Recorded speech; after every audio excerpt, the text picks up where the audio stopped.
Paris শহরের উজ্জ্বল আলোর পিছনে রয়েছে এমন এক বাস্তবতা যেখানে জীবন মানেই সংগ্রাম। সেই কঠিন বাস্তবতার মধ্যেই 1991 সালের 29 মার্চ প্যারিসের দরিদ্র এলাকায় জন্ম নেন অ্যানগোলো কান্টে। তার বাবা মা এসেছিলেন পশ্চিম আফ্রিকার দেশ মালি থেকে একটি ভালো জীবনের আশায়, কিন্তু বাস্তবতা ছিল সম্পূর্ণ ভিন্ন। ছোটবেলায় কান্টের সবচেয়ে বড় চিন্তা ছিল কিভাবে একবেলা খাবার জোগাড় করা যায়। পুরনো একটি বস্তু হাতে নিয়ে রাস্তায় বের হতেন, প্লাস্টিকের বোতল, কাগজ বা যে কোনো ব্যবহারযোগ্য জিনিস সংগ্রহ করে সেগুলো বিক্রি করতেন যাতে তার পরিবার কিছুটা স্বস্তি পায়। কিন্তু এর মধ্যে তার মনে ছিল অন্যরকম এক জেদ। জীবনের প্রতিকূলতাকে পাশে সরিয়ে রেখে কান্টে একদিকে পরিবারের সহায়তায় কাজ করতেন, অন্যদিকে সন্ধ্যায় মাঠে ফুটবল খেলতে যেতেন। ফুটবল তখন তার কাছে ছিল কোনো ক্যারিয়ার নয়, ছিল শুধুমাত্র একটুখানি আনন্দের খোঁজ।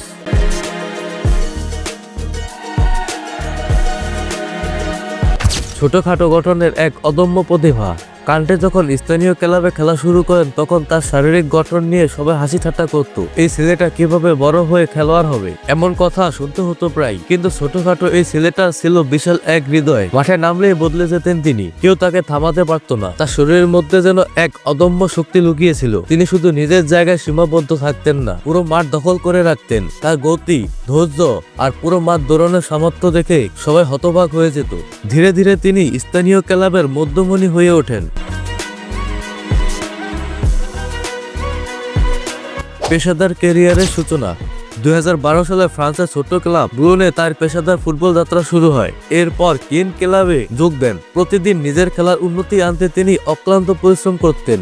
তার অসাধারণ পারফরমেন্সের কারণে ক্লাবটি ফ্রান্সের প্রথম বিভাগে উন্নীত হয়। তখন থেকে বড় বড় ক্লাবগুলোর নজরে আসেন তিনি।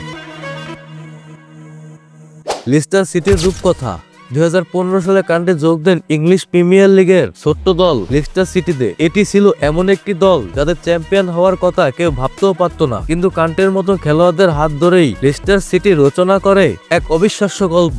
সেই মৌসুমে Lister city premier league champion হয়। মাঝমাঠের প্রতিরোধ গড়া, বলের নিয়ন্ত্রণ নেওয়া আর প্রতিপক্ষের আক্রমণ নষ্ট করার ক্ষেত্রে কান্টের অবদান ছিল অসাধারণ।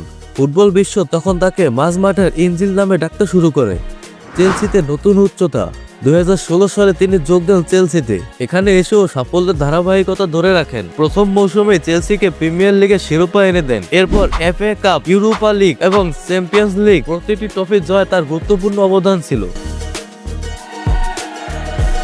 বিশ্বকাপ জয় 2018 সালে কান্টে ফ্রান্সের হয়ে বিশ্বকাপ খেলেন। পুরো টুর্নামেন্ট জুড়ে তার পারফরমেন্স ছিল অনন্য। ট্যাকেল করা, বল ছিনিয়ে নেওয়া এবং প্রতিপক্ষের আক্রমণ প্রতিহত করার ক্ষেত্রে তিনি ছিলেন অনবদ্য।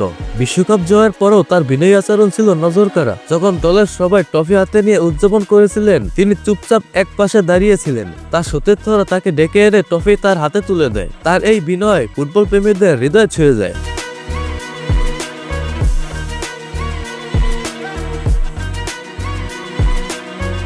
একজন কিংবদন্তি, তবুও সাধারণ।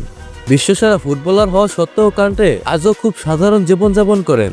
দামি গাড়ি বা বিলাসবহুল জীবনযাপন তাকে টানে না। একবার ম্যাচ শেষে ট্যাক্সি না পেয়ে তিনি সাধারণ মানুষের মতো ট্রেনে বাড়ি ফিরছিলেন। তার উপার্জনের বড় অংশ তিনি দান করেন আফ্রিকার দরিদ্র শিশুদের জন্য। স্বপ্ন দেখা এবং তা পূরণের গল্প। কান্টের জীবন আমাদের শেখায় কোনো প্রতিকূলতাই স্বপ্নকে থামিয়ে রাখতে পারে না। কঠোর পরিশ্রম, ধৈর্য আর ইচ্ছাশক্তি থাকলে যে কোনো বাধা পেরোনো সম্ভব। অ্যানগোলো কান্টে শুধু একজন ফুটবলার নন, তিনি একটি অনুপ্রেরণার নাম। তার জীবন প্রমাণ করে যে সাফল্য তাদের জন্য যারা নিজেদের সীমাবদ্ধতাকে জয় করার সাহস রাখে। আজকের ভিডিওটি এই পর্যন্তই। যদি এই ভিডিওটি ভালো লেগে থাকে তাহলে অবশ্যই একটি লাইক করুন, কমেন্ট করে আপনার মতামত জানাবেন। আর এরকম স্পোর্টসের যাবতীয় তথ্য জানতে অবশ্যই চ্যানেলটি সাবস্ক্রাইব করে রাখবেন।